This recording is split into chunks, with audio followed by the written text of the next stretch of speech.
think for activists like us, it's not just observing the system, it's about how we continuously strive to change that system so it serves more people than it currently serves. And the shape of the pyramid begins to change. So I suppose we both activists, and there are many others I'm sure in the audience, who are trying to create this better world, using different routes, different methods, but with the same aspiration. In the last 20 years, I have focused a lot on the business leaders in the world because those 1,200 people who gather at the Economic Forum, they control almost 80% of the world's economy. If their minds and hearts changed a bit, things would change. When in India they introduced what is called as corporate social responsibility, 2% extra tax, of all the people, I benefit from that because our schools, our medical things in the rural areas, everything gets funded by this corporate responsibility. But I said this is not good.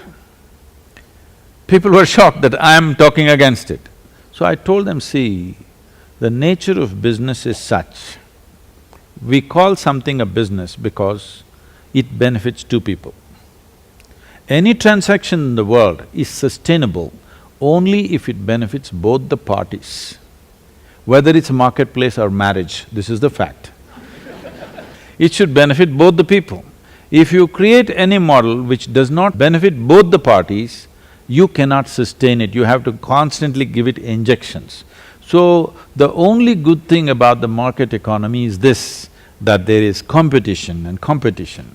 So, whatever the unilateral things that have happened, dominance has happened in certain areas, I think we must inject serious competition so that entrepreneurship is all over, that if you make really good food all over Johannesburg, McDonald's should become empty by itself. You should not try to close it down. If you try to close it down, then it becomes a different process that you cannot control. When I don't like you, I will want to close you down, that will lead to a completely different spiral. So, the business leaders, if their way of looking at life changes, then you can, instead of making a whole lot of money, billions of dollars and then contributing to some cause, you can structure your business in such a way that every customer is in some way a partner with you.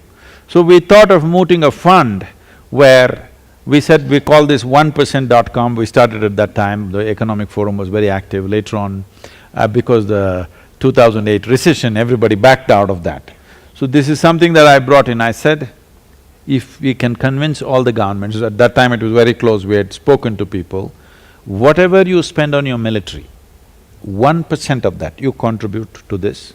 And here, the top-level business brains will sit on it and see how to do business in those societies which are impoverished, where proper businesses cannot go and make profit. So you give them very soft loans, almost 0% interest or 1% interest, 20 years, but you have to do business in that area where nobody wants to do business right now because it's not profitable, because money is expensive, they don't want to do business there. So very low-cost money you give them so that they can do business, so that there's entrepreneurship all over the place. I think that's our only way to fix it. Is it the best thing? I don't think so at all. But is there a better option? I don't see any. The best way is to bring little more consciousness into the business leaders. The best way is to bring more competition into business so that competition levels out unfairness of business that is happening.